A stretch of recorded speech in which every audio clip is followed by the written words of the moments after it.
Ceci est un livre audio autogénéré par Google. Automne. Café et café. Un changement de temps suffit à refaire le monde, et bien que ce fût tout bonnement une matinée d'automne, Diotima a dû s'accorder à l'existence, c'est-à-dire au vent qui rasant les murs soulevait sa jupe ainsi que les feuilles amassées sur la chaussée et les capots des voitures, alors qu'une pluie fine se mit à tomber transmettant son humidité au froid impalpable. Dans la fraîcheur du lever du jour, le calme de Paris, sorti des images bercées dans les rêves de la nuit, était à peine dérangé par les pas que, en quittant son immeuble, la jeune fille posait sur l'accotement détrempé bien que, abandonnant l'îlot où elle habitait, au bout de la rue, la capitale devint agitée et bruyant. Un tourbillon de prodiges se levait. Un chant d'événements s'élançait, célébrant le festival de l'automne, un agenda de spectacles vivants qui donnait rendez-vous aux Parisiens et éclairait de lumière leur rêverie esthétique, faite de rencontres, activités et manifestations culturelles. Alors que d'autres allaient acheter leur pain ou partaient à la campagne ramasser l'abondance de champignons qui peuplaient les sous-bois à cette époque, Diotima emprunta les boulevards pour aller chercher dans un café peut-être les différentes choses qui meublent l'univers de chacun comme les nuages meublent le ciel et les coquillages le bord de mer. Le café, au service de la pensée et de la convivialité, ce n'était qu'un retour aux sources, le temps où l'aromatique boisson tenait en éveil les mystiques et celui où elle inspira l'indissoluble convergence du sens chez les philosophes des Lumières qui profilèrent leur rôle politique face à l'aristocratie et aux comploteurs qui se donnaient au liquide enivrant. Mise au rang des beaux-arts, la conversation tomba dans le domaine culturel, dès que le kawa, ou kahve accent aigu déferla en Europe au XVIIe siècle, sonnant le tocsin des tavernes où c'était le vin qui travaillait les têtes et les corps des hommes, atteint au cœur par de singulières joies, depuis le jour où Kolchitsky, ayant aidé les troupes autrichiennes à déloger les Turcs, voulut garder comme récompense les sacoches de nourriture pour chameaux abandonnés par le vaincu et dont les graines n'étaient pas étrangères à l'arménien. Débordant la substance sacramentelle, le divin breuvage se répandit comme une doctrine de Vienne à Venise, de Venise à Marseille, et apporté par l'ambassadeur ottoman Soliman Aga se déversa à Paris, amendé par un bout de sucre qui en masquait le goût âcre de fumée dans le café. Café. À 2 sous. Crié par les marchands de liqueurs et porteurs d'eau. Ils sillonnaient les rues ou s'installaient avec leurs cafetières et un réchaud en tôle sur des planches protégées par des toiles cirées, menaçant avec un simple gobelet le monopole des boissons dans la capitale. Arrivé à point nommé pour déloger la déplorable grivoiserie de l'aristocratie des bodegas, caves et tabagies, tenus à l'écart dans des venelles obscures, le petit métier de rue devint folie rituelle, bouleversant les habitudes et entraînant une vraie mutation sociale. Alors que les relents d'alcool montaient au crâne troublant l'esprit, le lait des joueurs d'échecs aiguisait les facultés intellectuelles, permettant à l'honnête homme de survoler chaque discussion sans s'attarder sur aucune, tout en gardant la tête froide et circonspecte, hormis la marquise de Couetlegon qui but tant de café pendant sa grossesse qu'elle a accouché d'un petit garçon noir comme le diable. Par atavisme, les Parisiens consacraient leur soirée à de longues saouleries de paroles autant que d'alcool dans des assommoirs à la Zola, respectant le couvre-feu de Notre-Dame qui sonnait à 6 heures, de la Toussaint jusqu'à Pâques, et à 9 heures de Pâques à la Toussaint. Nullement soumis au couvre-feu, les cabarets de café passèrent alors à recueillir les habitués chassés des tavernes, une fois vidé le dernier tonneau mis en Perse, et rien d'étonnant que la boisson des intellectuels gagna enfin les dissidents des Bouges, le chevalier de Mailly publiant avec grand succès, en 1702, les judicieux entretiens des cafés de Paris. Ce fut ainsi que des assemblées de bonnes gens se fixèrent dans des maisons de café, une fois que Pascal, un Arménien dit le Candio pour venir de Candie, ouvrit en 1672 à la manière des Caovas de Venise, un café quai de l'école, du Louvre, vu le succès du même à la foire de Saint-Germain. Son employé, François Procopio dei Coltelli, tirant profit du voisinage de la Comédie Française, lança le sien 11 ans après, rue des Fossés Saint-Germain, où il installa l'établissement de la Nouvelle Philosophie. À l'instar du Café Dauphine et du Café Laurent rue Christine, d'âpres discussions y eurent lieu, menées par des nouvellistes et agitateurs politiques comme Franklin, Rousseau, Voltaire, d'Alembert, Robespierre, Danton, Marat, et c'est là que fut confectionné le bonnet phrygien dans d'exaltants rendez-vous révolutionnaires. Dans le même temps au Café de Foy, au Palais Royal, des patriotes s'exclamaient « Chaume du tiers-état » et Camille Desmoulins distribuait des précoces cocardes vertes. Lieu d'accueil pour comédiens et noctambules, de refuge pour jeunes gens, filles légères et vieillards, et de rencontres pour des femmes à deux et des amants du petit matin. Des étudiants, artistes et autres hommes de qualité se rencontrèrent au hasard, à la sortie d'un spectacle, pour échapper à une averse ou pour un rendez-vous galant dans ces bistrots, qui est ainsi nommé en raison du vite vite, crié par les Cosaques victorieux de Napoléon en 1814, jouèrent par la suite un rôle social indispensable, où se mêlèrent travailleurs, espions, journalistes, délinquants et petits bourgeois pour le cérémoniel apéro. Au café, on se tutoyait et dans les nuages de fumée ou autres vapeurs, on critiquait les gouvernants, on faisait des pronostics, on prenait du recul vis-à-vis des servitudes du foyer. Un nouveau type de consommateur se fit jour ensuite. Le neveu de Rameau surprenant le public du café de la Régence avec sa pantomime du violon imaginaire en guise de discours, Aristide Bruand divertissant au lieu de débattre et des caves-conques, tels le Bataclan se prêtant aux distractions, exhibitions d'acrobates, femmes à barbe et contorsionnistes. Dès que, afin de faciliter l'action des forces de police, le baron Haussmann eut rasé les potentiels foyers insurrectionnels, transformant la capitale, le café s'intégra à la restauration et agrémenta les grandes avenues d'établissements splendides, comme le Café de la Paix, endroit à la mode, fréquenté par une clientèle élégante d'écrivains et hommes de lettres. Le paraître supplanta l'être et les tenanciers s'accordèrent avec les régimes, afin d'obtenir et conserver leur licence, un efficace certificat de garantie contre des velléités d'héberger des meneurs dangereux pour l'État. Survint alors la figure du garçon de café qui, circulant avec son plateau et jonglant avec carafe et tasse, prit forme avec Prévost, employé chez Tortoni, tandis que l'uniforme, le rondin et gilet noir, serviette sur le bras et grand tablier blanc, se répandit sous le Second Empire. La réplique de Molière « Voici Alain pour boire » se figea dans le simple pourboire, et l'inscription du tavernier des Porcherons « Mon oie fait tout » vulgarisa la monnaie. S'ensuivirent l'époque du bal musette et l'épopée des bougnats, contraction de charbougnat combinée de charbon et auvergnat, avec Casqui Philippe, Matival et de Magot, Boubal le Flore. La période de la bohème artistique et la provoque, avec le melting pot du début du XXe siècle, dû à l'immigration russe, espagnole et allemande. Depuis 1992, le temps du tabac conditionné et celui des bobos à la fin du deuxième millénaire. Un mince dossier sous le bras, diotime, cheveux rebelles au vent et les yeux protégés par de fines lunettes, vit enfin la France, béret basque, gauloise au coin des lèvres et baguette sous le bras, se rendre à pas compter au café du commerce.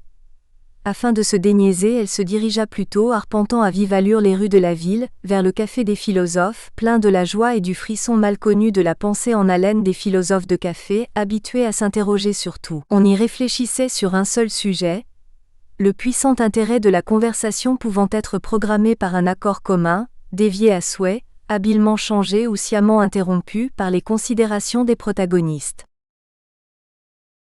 Couper-coller. Il semble que dans chaque discussion, on recrache ce que l'on a lu, ce que l'on a vu, ce que l'on a entendu, et Marc Sautet, l'animateur du débat, se demandait si une pensée n'est que ça, à mesure que le café prenait la physionomie de chaque matin. Est-ce que je ne fais que couper-coller des éléments pour composer mon système ? S'interrogea-t-il. Est-ce que tout ne sera pas que moi ? Peut-être, on ne fait qu'assembler des petits bouts. Qu'est-ce que serait une pensée originale, sans plagiat, sans copie ? Tu te demandes s'il n'y a pas que toi, à être malhonnête ? Questionna le premier intervenant. Est-on responsable de ce que l'on fait ? Couper-coller, c'est une maladie où l'auteur change des choses sans faire l'effort d'une réflexion, affirma le suivant. Couper-coller est le repentir ou la castration ? S'interrogea encore l'animateur. Qu'est-ce que la pensée ? Accumulation de la mémoire ? Si nous sommes accumulation de connaissances et savoirs, nous ne sommes qu'ordinateurs. La révolution du silence serait l'ensemble des plaisirs et jouissances de la vie, lien pour des sentiments et des émotions sans pensée ? Couper-coller c'est le futur, et il faut s'adapter qu'on le veuille ou pas. Cela nous menace tous sur le plan intellectuel et affectif. Marc. Le cerveau humain peut-il être une île ? Avant l'ordinateur, il y a eu d'un côté le je sème à tout vent, de l'autre en spéléologie on dit inventer une grotte, même si elle a déjà été habitée. Qu'est-ce que créer ? Qu'est-ce que créer ? Inventer de toutes pièces et intégrer ceux qui nous ont précédés ? Introduit dans le langage affectif, l'ordinateur est dangereux, et Pascal voyait bien que nous sommes des nains juchés sur les épaules d'un géant. Ce qui est collé ne tient pas, rappela le meneur. Il faudrait, en plus de ça, une fidélité, c'est-à-dire un élargissement du lien primordial. Nous sommes tous uniques, et ne faisons pas tous la même synthèse de l'enseignement dispensé. Je ne m'instruis pas, j'apprends à m'instruire, à réfléchir, à faire l'apprentissage de la réflexion. Couper-coller n'est pas réflexion, c'est une technique utilisée après la réflexion. Couper-coller est inclusive, employée en chirurgie pour sauver des êtres humains. Couper-coller a une connotation péjorative, insinua Marc, procède du plagiat où la pensée avance par bond. Descartes a proclamé « Je pense donc je suis », ce donc est loin de l'être, mais Lavoisier note que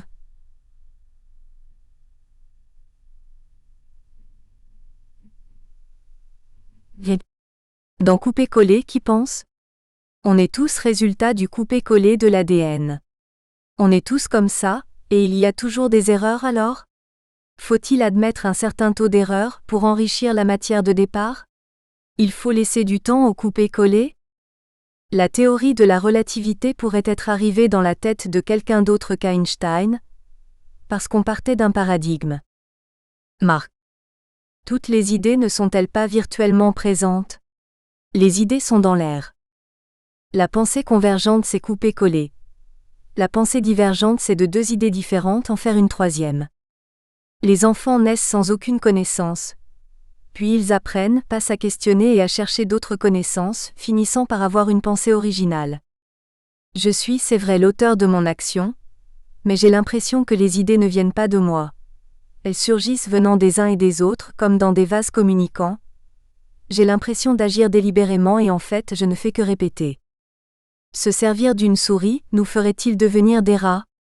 Ironisa l'animateur mais sans relever la malice. L'intervenant suivant opina. Avec couper-coller, on vise un résultat. Lequel ? Gagner du temps pour un résultat efficace. L'originalité de Freud n'est pas l'intelligence, mais le courage de parler de ce que les autres n'osaient pas parler, pour éclairer tel ou tel domaine du réel de l'existence. Ce qu'on doit apprendre c'est le courage de la pensée, suggéra Marc. Dans couper-coller, il ne s'agit pas de couper des pensées mais de manier des concepts. La création, intellectuelle ou artistique, pourquoi touche-t-elle certaines personnes et pas d'autres ? De même, le savoir touche la sensibilité des penseurs et se trouve au centre de la création. Coller c'est un désir et une demande du public, alors que tous les actes se nourrissent du passé. Couper-coller, c'est l'art et la manière de restituer l'histoire, correspondant ainsi aux besoins et à la demande du public ou de l'examinateur. Le maïs transgénique par exemple, éclaircit un jeune homme noir. Je dirais que l'on ne coupe pas par plaisir. On a horreur des greffes, et la nature aussi, mais couper-coller rappelle un certain rejet de la miscuité, de l'homosexualité, de la transsexualité. Couper-coller, ça évoque une notion de censure. Je préfère copier-coller, ce qui signifie intégrer, faire la synthèse, même si on coupe ensuite les branches mortes.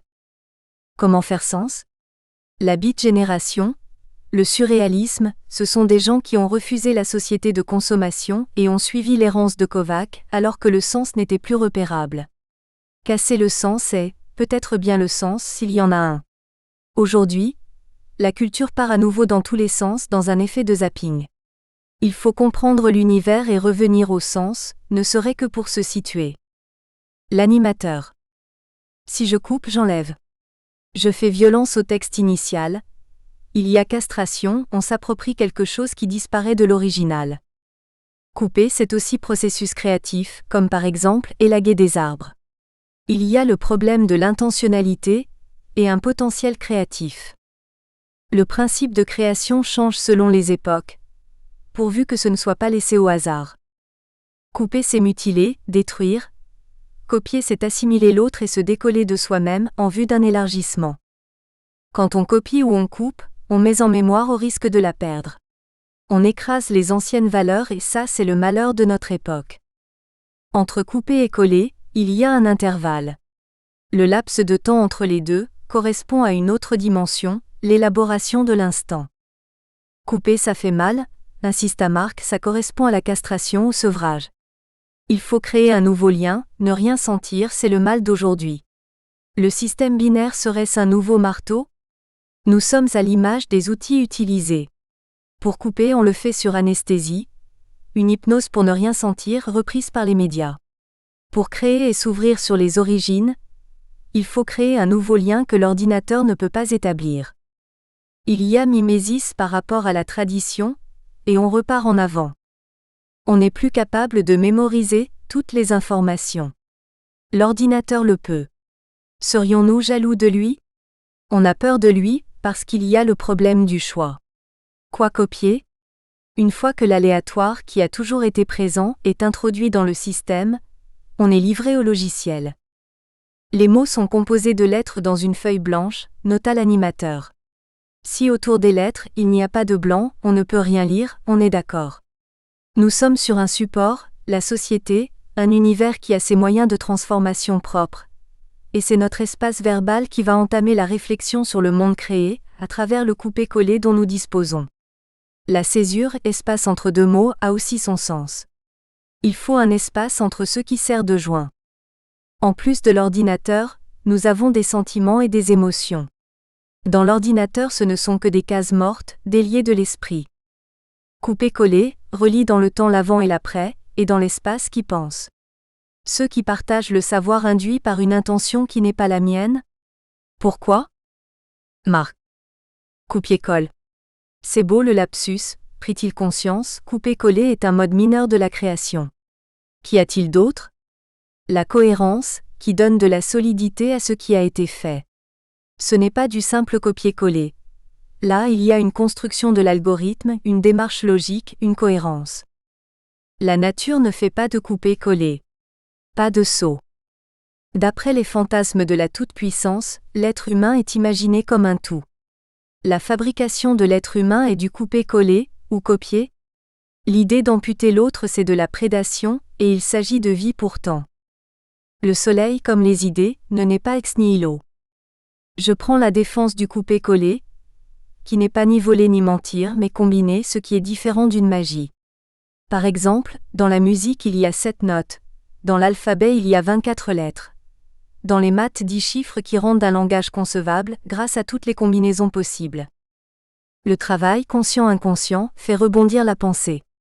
Au lieu de couper-coller, peut-être pourrait-on jongler comme fait le poète avec les mots, l'important étant d'arriver à la bonne pensée, à la cohérence, au fond. À propos de violence originelle et de création, je voudrais souligner qu'au départ de toute création il y a violence, révolte contre l'état des choses. Couper-coller, c'est une bonne chose? Demanda enfin l'animateur.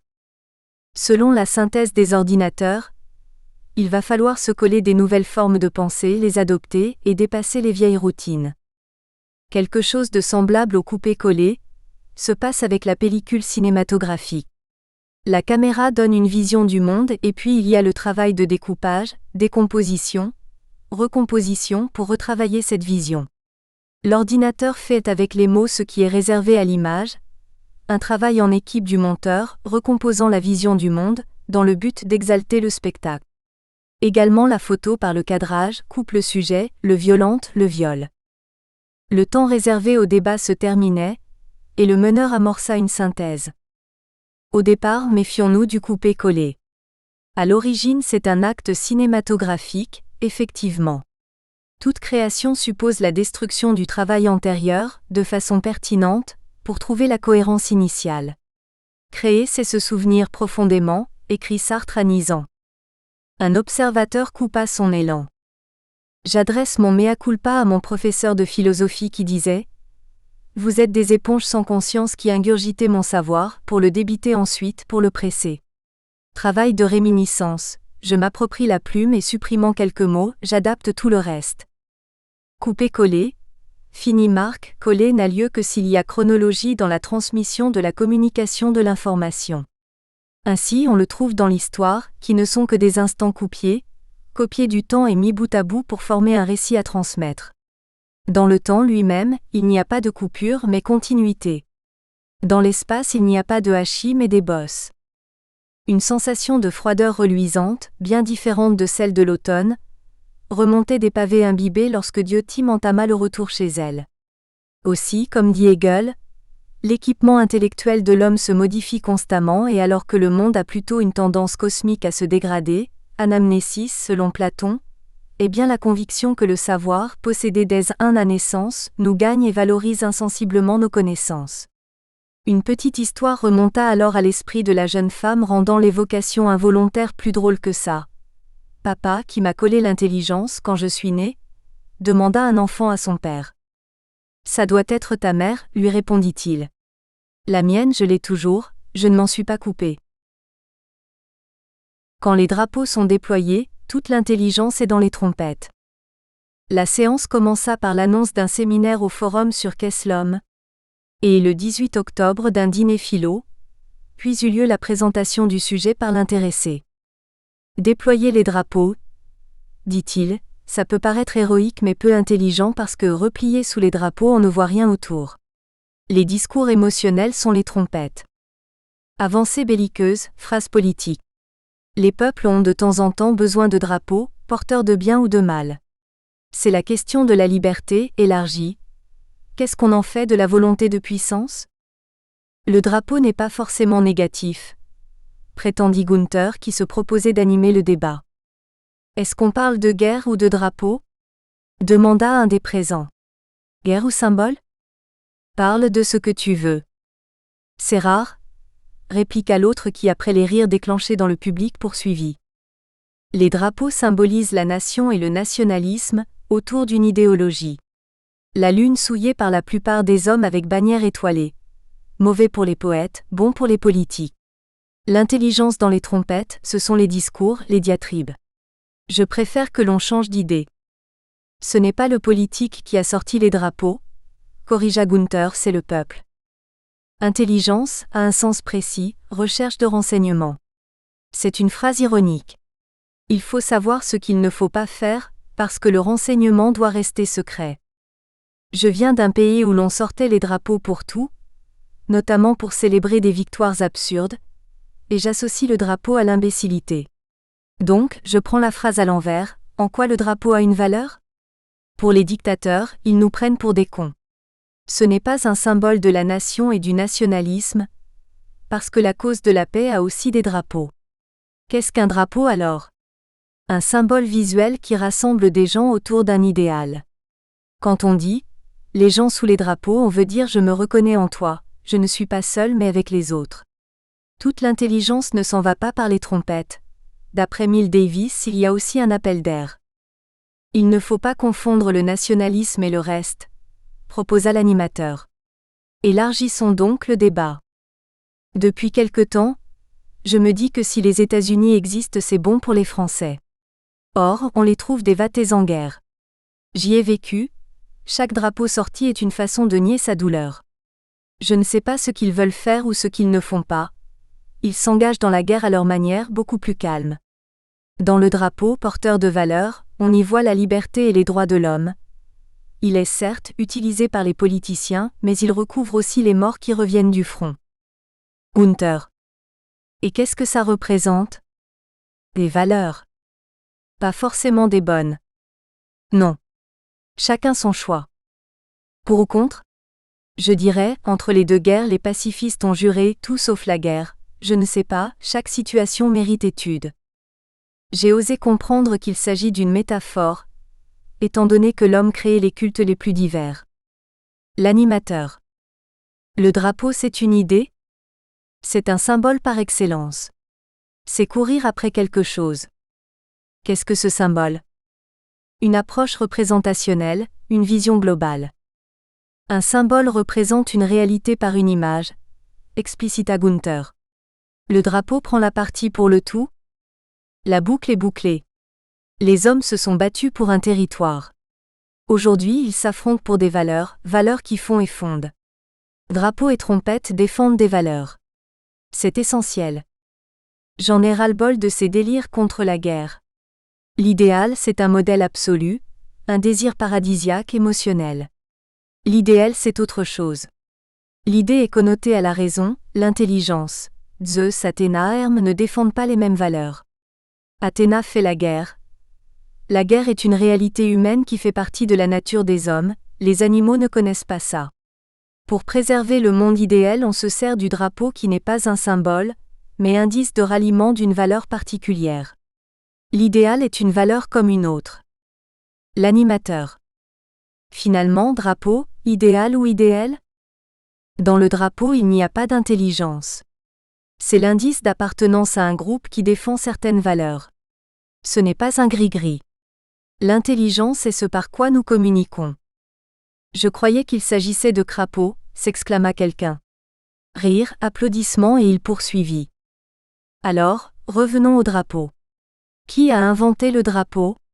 Il a été inventé par nos ancêtres qui n'avaient que la force et faisaient un malheur derrière le drapeau. Aujourd'hui, il y a détournement du symbole. Le drapeau a de l'importance dans les religions. C'est pareil, on fait marcher, mais tant que les Américains ont le drapeau en main, ils n'ont pas le fusil. On n'a pas dit ce que c'est le drapeau parce qu'on ne le regarde pas. Les couleurs, les formes, dispositions, ça forme un emblème. Le drapeau français a les mêmes couleurs que celui de la Hollande, mais placé autrement. Chaque drapeau figure l'élément fondamental de la constitution d'une nation. Déployé, il exacerbe les sentiments d'identification, l'idéal, comme dit Pierre-Yves, et la trompette n'est pas l'intelligence. Pourquoi la musique est-elle associée au déploiement du drapeau ? Parce que le drapeau est un langage universel qui, avec la musique, efface toutes les paroles. Il faut distinguer des autres le drapeau de chez soi ? Demanda l'animateur. À l'origine, il était rassembleur de croyances et d'intelligence, et c'est apostrophe et pourquoi on était prêt à mourir pour les valeurs choisies. À la guerre, les ordres étaient donnés par la parole et par la trompette. Cette parole fait appel à l'intelligence ou à l'engagement sans réflexion. Gunther. La trompette n'est pas la musique. À ce moment-là, la musique est le langage universel qui transmet à tout ce que dit le politique de manière absconse. Il y avait dans la salle des demandes de parole et d'exaspération, et l'animateur rassura. C'est moi qui peux voir. Il n'y a que le philosophe qui en position élevée voit tout. La parole revint à l'auteur du sujet. Pourquoi veut-on mourir plutôt que donner naissance à la vie ? Le sujet s'adresse à tout militantisme et revendication, quand on veut imposer quelque chose à un autre. L'animateur. Il s'agit de toute identité collective. On suit aveuglément ou on passe par réflexion à la raison ? Je fais état d'un souvenir personnel. 1er octobre 1940.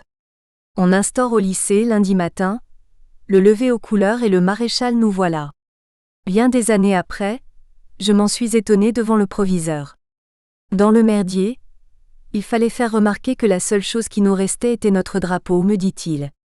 Ce symbole se trouvait déposé à Saint-Denis, et était repris par le roi avant d'aller en guerre. Chez les Templiers, il s'appelait le beau sang, gardé par un soldat. Bleu, rouge, blanc, liberté sans verser et drapeau du roi. Quant à l'abus du déploiement aux États-Unis, on a fait la même chose à la Libération, on se rassemble autour du symbole. Est-ce que le rassemblement est un but en soi ? Demanda Gunther. Quel but ? Ça prouve que l'on est capable de se rassembler autour d'un symbole et des valeurs bien précises. Pour bien comprendre cette phrase de Stefan Zweig, il faut se placer dans la période où il écrivait Le Monde d'hier. Toutes les causes représentées par le drapeau ou pas, sont dangereuses dans la mesure où elles font taire la raison, la pensée critique. Et surtout, défendre des causes peut revenir à tuer la cause censée être défendue. C'est ce que Zweig signale, le drapeau empêche de réfléchir aux causes et aux moyens. Les moyens tuent souvent la cause. Gunther. Se rassembler sous un signe, est-ce dangereux ? Freud ne comprenait pas ceux qui s'étripaient pour un drapeau. Par essence, tout symbole rassembleur est dangereux ou ça dépend ? Peut-il être employé pour le progrès, ou pas ? Il y a grand danger, mais il ne faut pas forcément le supprimer. La vie aussi est un danger. Il faut réflexion et lucidité dans son emploi. Drapeau depuis quand ?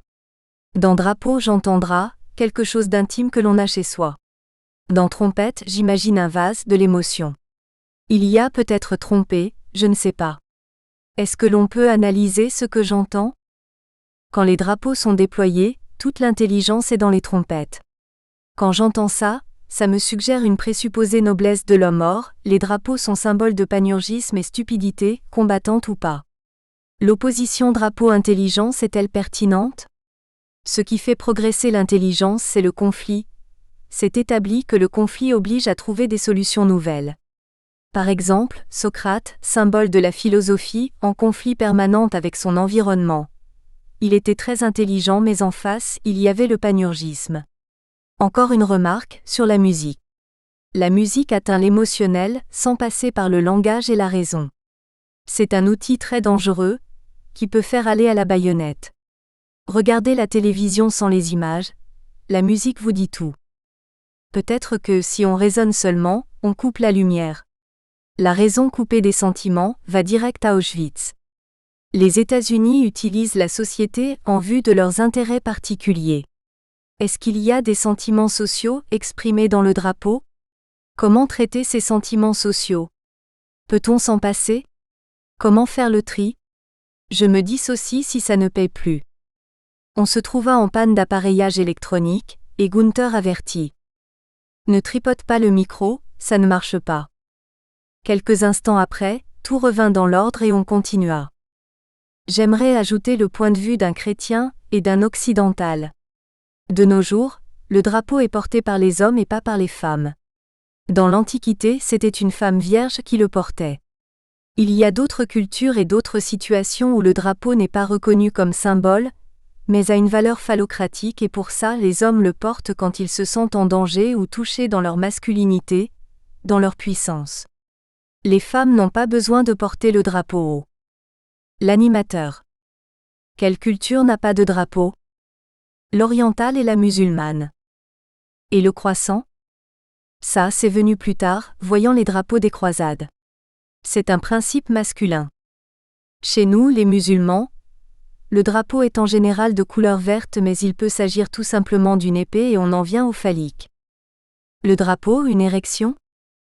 Les animaux battent bien les autres animaux pour s'emparer de leur harem. Les micros ne fonctionnent plus à nouveau. Gunther. Il faut faire quelque chose. Dès que je m'éloigne de mon poste, ça ne marche plus.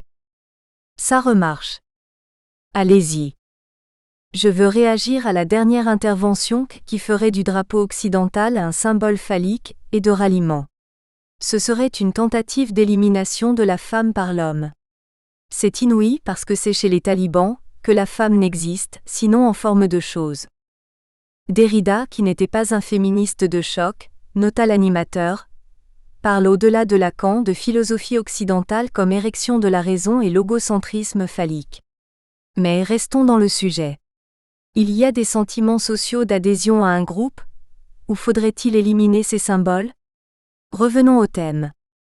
Le symbole est une représentation des individus. S'ils sont malhonnêtes, les gens vont s'en éloigner. S'ils sont des saints, les gens les suivent. Et Hitler? Ça, c'est un autre problème. Comment? Les animaux marquent leur territoire avec l'urine et les odeurs.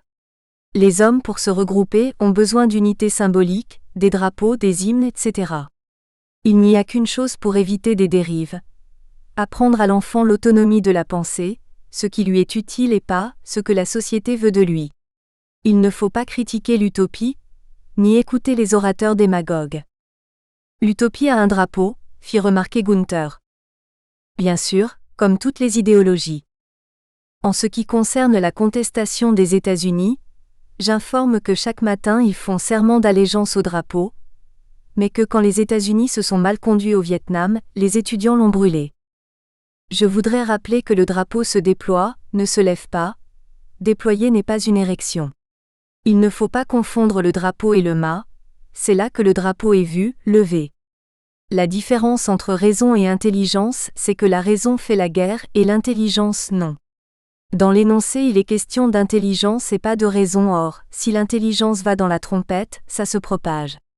Par contre, la raison n'est pas dans la trompette, elle est la trompette. L'animateur. Qu'on dise raison ou intelligence c'est un peu pédant. L'idée c'est, à quoi Zweig l'a attaché. Il veut voyager mais n'a pas de passeport alors qu'il voit le chauvinisme grandir et plus de pensée. Il voit venir le cloisonnement des pays. Si on veut entendre intelligence comme pédant, le message a plusieurs degrés de lecture. 3 sens, ce que l'on veut y mettre, ce qui est dit, ce que signifie le message. C'est à réfléchir. Le drapeau, c'est du panurgisme, comme a dit Alfred. C'est ce qui est arrivé à Jéricho en face des trompettes. Dans les trompettes est passée l'intelligence, tel que vient de le noter Pierre-Yves. En réponse à Georges, je ne suis pas anti-américain. Parlons des sports et des mecs. Dans les États despotiques, souvenons-nous, les drapeaux sont dans les stades et on voit dans des images de l'Afghanistan des femmes exécutées dans un stade. Je hais les drapeaux, mon père est mort à cause d'un drapeau. Des drapeaux blancs avec une colombe, on n'en voit plus. Le règne de la liberté est le règne des illusions et je déplore les États-Unis, en plein dans l'illusion. Ce sont des barbares. Je préfère manger des moules que prendre un fusil pour abattre l'horreur. Gunther. Francis, peux-tu écouter ce que disent les autres pendant les 10 minutes qui nous restent ? Il se rebiffa. Francis, ne sois pas si virulent. Tu ne vas pas faire exploser la banque. Calme-toi, mon petit Francis. Les États-Unis ne sont pas si vilains, reprit l'animateur. Est-ce qu'un drapeau nous enrégimente ? Il n'y a pas d'autres arguments ? On y sort les drapeaux pour des valeurs très minimales. Ils sont d'accord pour défendre leur constitution et l'expriment ainsi. Ça a une signification, invisible, dans l'imaginaire social dont nous sommes conscients ou pas, mais ils nous conduisent à une situation de danger. Le symbole est visible. On peut réfléchir et on adhère à la cause ou pas, mais quand les drapeaux sont déployés, les gens marchent d'un seul pas sans réflexion. Il faut garder son drapeau dans sa poche ? Arga Gunther. Pas visible. On le déploie quand la société est en danger. L'animateur. Et ça dégénère en crispation identitaire. On a oublié de considérer la phrase dans son entier. Le drapeau, c'est un consensus. Il a des couleurs représentant les valeurs qui constituent la nation. Il y a des moments pénibles qu'il faut faire passer, et c'est là qu'intervient la trompette, vecteur du message. Quand les drapeaux sont déployés, ça veut dire quand le consensus est établi. Le drapeau n'est pas forcément militariste. Peut-être un message antimilitariste, admit l'animateur. Je pense qu'on a fait confusion entre trompette et pipeau. Rire. Peut-on se passer de drapeau ? Interroge Gunther. C'est un symbole qui fait assembler même les anarchistes. Le drapeau au sens large est un signe de ralliement. On a le choix entre des différents drapeaux, même dans les entreprises, affichant ainsi une crispation identitaire alors que normalement dans une société paisible on n'a pas besoin de mise en scène. L'auteur du sujet.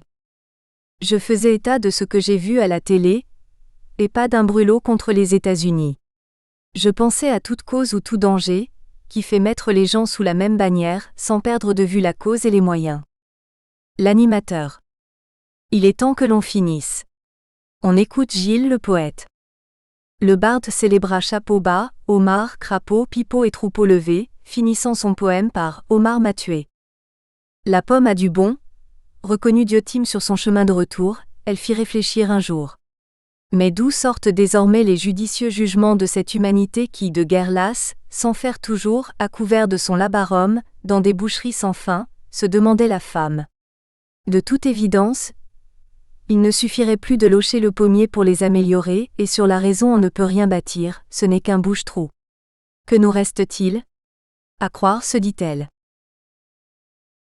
Qu'est-ce que l'innocence ?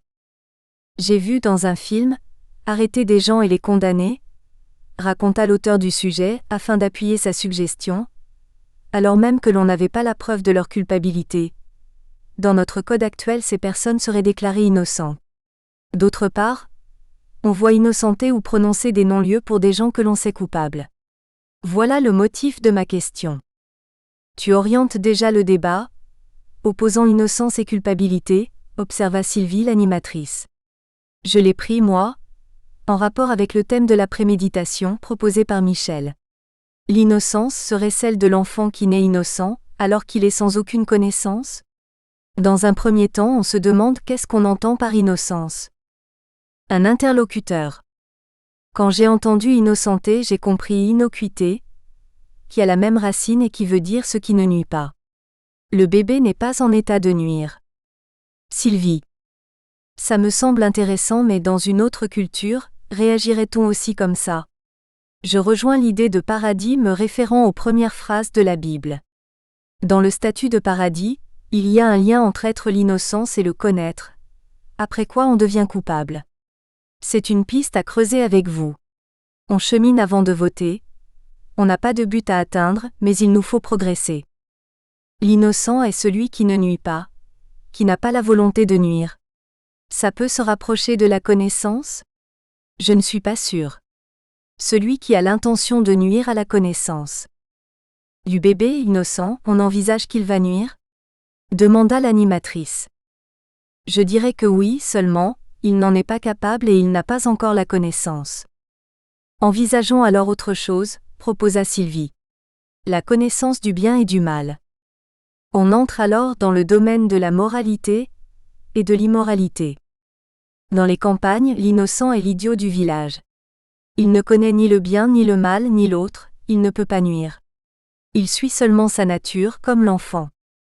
L'animatrice. Il n'a pas la connaissance raisonnable du bien et du mal.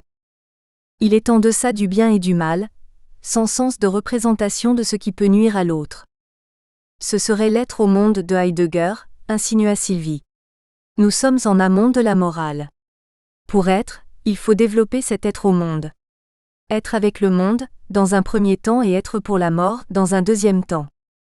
Au début, l'innocence m'a mené à l'analyse sentimentale du cœur. Puis Georges nous a conduits vers le droit, à la raison et au thème de Michel, la connaissance préméditée.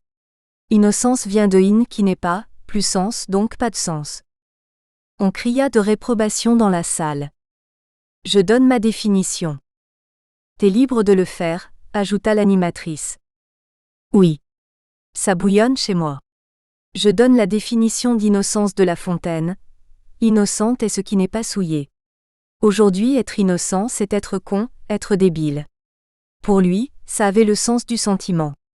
L'innocence de notre âge, c'est des adultes ruinés, des autistes, le. Revenons à notre innocence, chère animatrice, je suis perturbée là. Sylvie. Parce que je n'ai rien dit ? Ah. Le paradis perdu. L'innocence, c'est la nostalgie du paradis perdu. Francis, tu doutes de la définition que tu as donnée au départ, nota Sylvie. Innocence a la même racine que l'ignorance, nessir non-savoir. S'il y a des latinistes dans la salle. Innocente est celui qui n'a pas d'opinion. Il ne sait pas, mais ce n'est pas connaissance. Il n'a pas de voix au chapitre, c'est tout. L'animatrice. L'innocent, c'est une sorte de brebis qui n'a pas de connaissance, on doit redouter cet état d'innocence. Pourquoi avons-nous gardé le mythe de l'innocence lié à la non-connaissance ? Innocente est celui qui ne nuit pas. L'ignorance, c'est une petite innocence.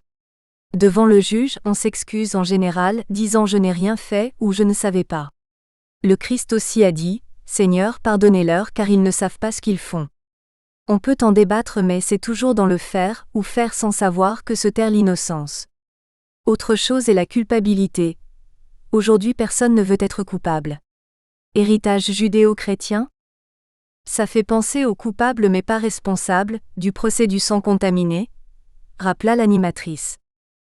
Une première conclusion, proposa l'auteur du sujet.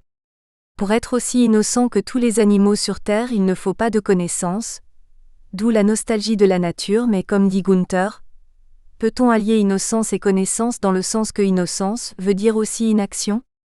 C'est ce que disent ceux qui assistent à des massacres et ne font rien. Je n'ai rien fait, est-ce de l'innocence ? Sacha Guitry disait que l'innocent est un futur cocu. Moi je veux parler de l'innocence des anges, certains anges sèment pas mal de merde sur la planète. Je ne mets pas en question la réalité des anges. Sylvie. En réalité, on pourrait se donner comme but, s'offrir l'innocence du bébé, pour arriver à une innocence consciente, après avoir exercé le pouvoir de la raison et être responsable de nos actes. Il y a 4 manières de traiter l'innocence. L'acceptation religieuse du paradis perdu. Le rachat et le salut après la révolution industrielle. L'acceptation purement biblique de l'absence de culpabilité dans la théorie et dans la pratique, le sacré, le droit, le devoir et la responsabilité. Dans les sociétés animistes, il y a le cimetière des enfants morts-nés. Dans les nôtres, les fous sont ceux qui n'ont pas toutes leurs facultés, Il faut savoir si l'innocence est une notion relative ou universelle. Réaction ? Suscita Sylvie. De quoi sommes-nous innocents ? Sommes-nous inclus dans le cimetière pour bébés, avant d'agir ? Sommes-nous réellement innocents ? Sur le plan juridique, on peut être conforme à la loi et se massacrer tous les jours. En hiver, il y a des sans-abri et nous les voyons. Où se pose notre responsabilité vis-à-vis d'eux ? Et les sans-emploi ? Nous sommes tous responsables de quelque chose. L'animateur. L'innocence, c'est avoir les mains blanches ou ne pas avoir de mains du tout. Les vrais innocents ne connaissent jamais leur état. Ce sont les autres qui le savent, mais eux, ce sont des lâches. Les innocents, ce sont des lâches ? Questionna l'animatrice. Qu'avons-nous fait pour savoir ? Comment avons-nous fait pour ne pas savoir ? Depuis un moment, je pense à la phrase de Camus dans La Chute. La démocratie, ce sera lorsque nous serons tous coupables. Sylvie. Nous sommes tous responsables, alors sommes-nous tous coupables ? Devons-nous revendiquer l'innocence ou la possibilité d'être coupables ? Qu'est-ce qui rend coupable ? Qu'est-ce qui rend responsable la loi ? Le religieux ? Au nom de quoi sommes-nous innocents ou responsables ? C'est l'accusateur qui rend coupable ? Est-ce que c'est l'accusateur qui rend coupable ? S'interrogea alors Sylvie. Ça doit être ça. Intégrant l'idée de la loi, je me sens coupable. Qui donne la loi ? La loi, on l'hérite. Elle évolue. Conjecturalement. C'est pas extérieur à nous, la loi ? Demanda l'animatrice. Elle est dans les lois religieuses que l'on adopte. L'homme se les accapare, les intègre.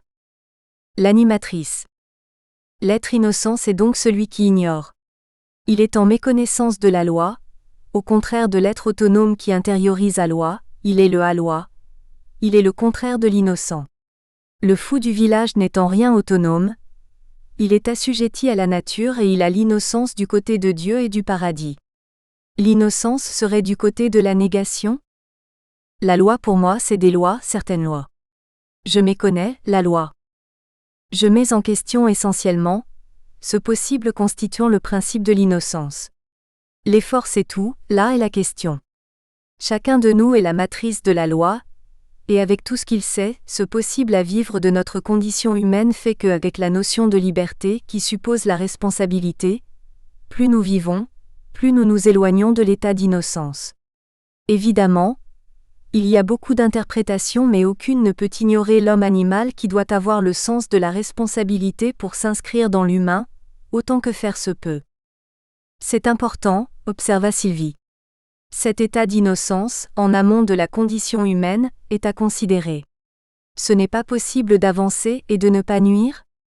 L'innocence est le fait de celui qui n'est pas encore humain ? On décide de progresser. Celui qui n'a pas le choix, n'est pas capable de décider. Être capable de progresser dans l'innocence, c'est être capable de parler de soi. Sylvie. Au départ, il y a l'innocence naturelle, et puis un projet culturel. Je reviens en arrière sur pas nuire, pas assistance, etc. La production et l'omission d'un acte, c'est la même chose. En général, on se croit innocent si la loi n'a rien à me reprocher. Évidemment que c'est de la loi intérieure, et pas extérieure, que l'on parle. On ne parle pas de l'innocence au regard de la loi. Piaget dit que l'intériorisation de la loi c'est un progrès. Je m'arrête au feu rouge, automatiquement, et plus en raison de la loi. De même quand il s'agit de réparer un dommage. C'est la voix intérieure qui me dit quelle est la différence entre culpabilité et responsabilité. Pour Kant, la loi ne peut être que bonne, élucida l'animatrice. Le principe catégorique, agis comme si ton action devait être une loi universelle, ne peut aboutir qu'à des actes bons.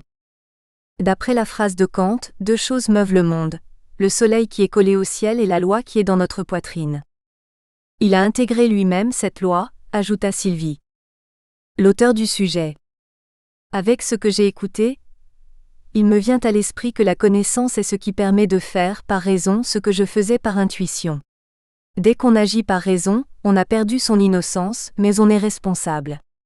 D'autre part, on voit beaucoup d'Américains qui se déclarent innocents dans les médias.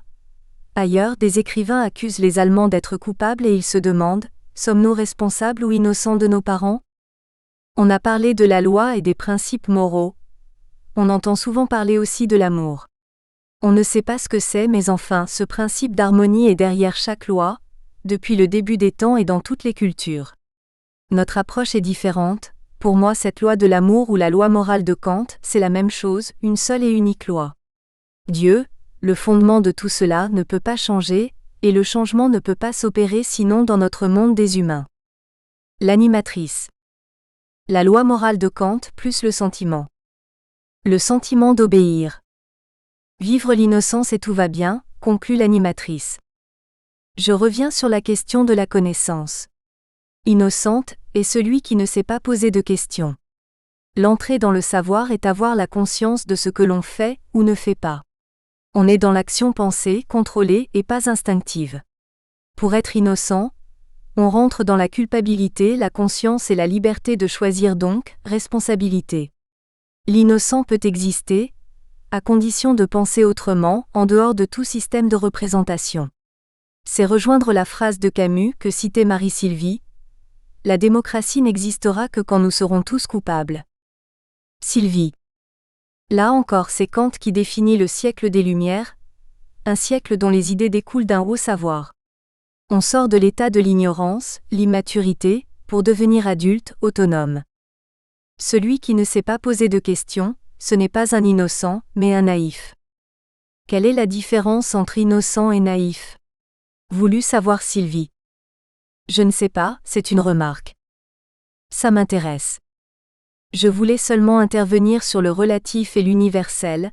Ça dépend de quelle loi et quel extérieur. Ça dépend de la transgression et de la différence entre la déontologie, une charte à respecter, et l'éthique, une morale. Transgresser ses propres règles, ce n'est pas aussi grave que de transgresser les lois extérieures. L'animatrice. Plus nous cheminons dans notre existence, plus nous nous éloignons de l'innocence. Comment essayer de relier les deux? Le dessein d'une vie serait de s'éloigner ou de se rapprocher de l'innocence? De ne nuire à personne. Je ne sais pas. La condition normale de l'individu est d'évoluer vers l'autonomie, c'est-à-dire la responsabilité et la liberté. Est-ce antinomique d'innocence? Sans qui l'animatrice? Non. Le sens de la culpabilité fait passer de l'innocence du bébé à la connaissance. Mais dans une société en désordre, on est tenté par la répression et de désigner un coupable, d'où la pertinence du livre de Pascal Bruckner, La tentation de l'innocence. Sylvie. D'après certaines recherches dans la société actuelle, c'est vrai que l'on met l'innocence du côté de la nature et pas de la culture. Le naturel serait bon, et le culturel mènerait à quelque chose de mauvais? Il n'y a pas de révolution copernicienne faite autour de l'innocence, ni de ce que Ferry dénommerait comme nouvel ordre écologique. Le bon, le juste, le vrai sont du côté de la nature. Devons-nous nous en rapprocher pour retrouver l'innocence dans l'existence? On a tendance à se sentir victime. L'animatrice. Le fait d'être homme, c'est déjà une culpabilité dans notre civilisation? C'est une notion nouvelle. C'est une limite dans le pouvoir de l'homme, comme s'il pouvait toujours faire face. On serait inhumain avec nous-mêmes, si on ne faisait pas ce qui nous est possible. C'est un absolutisme injustifié qui vise une relative tolérance humaine. Il faut tenir compte que nous ne pouvons pas être limités. L'étudiant sur la place de Tiananmen, face aux tanks de l'armée rouge, était inconscient peut-être, mais l'inconscient fait franchir ses propres limites et l'homme prend alors des dimensions héroïques ou d'amour au sens dont parlait Ionica. Dépasser ses propres limites, ça fait penser à Nietzsche et au surhomme, rappela l'animatrice. Surhomme pas déconnecté, mais qui a pas à pas repoussé les limites qui l'empêchaient d'agir. Il a pu passer ses limites. Sylvie. Mais la culture c'est ce qui peut ou doit faire dépasser ses limites. Je ne crois pas. Il faut une intervention du soi, du sujet, et sans morale intérieure on ne peut pas vivre. Il y a un proverbe chinois. La connaissance de soi c'est la connaissance d'un autre au royaume des dieux. Est-ce que Dieu est innocent? On peut lui poser la question, mais il est mort depuis longtemps. Après des rires à propos du déficit de logique, l'animatrice intervint. Permets-moi de t'interrompre mais... Pourquoi cette idée de culpabilité sur les épaules de l'homme? On ne va pas la mettre sur le chimpanzé, ou sur la femme, L'enfant est baptisé, sinon il va en enfer. Ceux qui s'élèvent, ce n'est pas dû à la pureté ou à la multiplication des hommes. Il y a la loi, et son détournement. Bien des présidents de la République savent contourner la loi à leur profit. On voit pourquoi l'innocence est manipulée par le diable. Je vais lire un papier. Lorsqu'on est seul, son n'appartient pas à un pays. On se sent à l'étranger et c'est l'innocence qui nous délivre de cette douleur, la mémoire de toutes nos infortunes. Être innocent n'est pas réservé aux jeunes, on est innocent à tous les âges. L'innocence est la jouissance véritable de vivre. Chacun a sa dépression. Mon voisin s'est jeté du 6e étage cette semaine. Même si l'autre ou la vie ne peut pas nous rendre l'amour, il faut garder l'innocence. Afin de couper le flot d'idées de l'intervenant, Sylvie s'adressa à un jeune noir qui demandait la parole. « À toi, comment tu t'appelles ? » Bah. De qui sommes-nous innocents ? Parce que nous sommes mortels, dépourvus de savoir absolu, mais il y a l'engagement. Nous sommes emballés par la religion. Au lieu d'innocence, je préfère responsabilité, et ma démarche tend vers l'innocence laïque, ma religion étant ni maître ni Dieu. Sartre a dit que l'on n'a jamais été aussi libre que pendant l'occupation. Nous sommes maîtres et responsables de nos propres actes. C'est un héritage qui pèse sur nous, le massacre des Indiens et des Africains. On n'a jamais répondu à ces questions. Nous espérons que vous avez apprécié cet aperçu. Pour continuer à écouter ce livre audio sur Google Play Livres, utilisez le lien dans la description de la vidéo.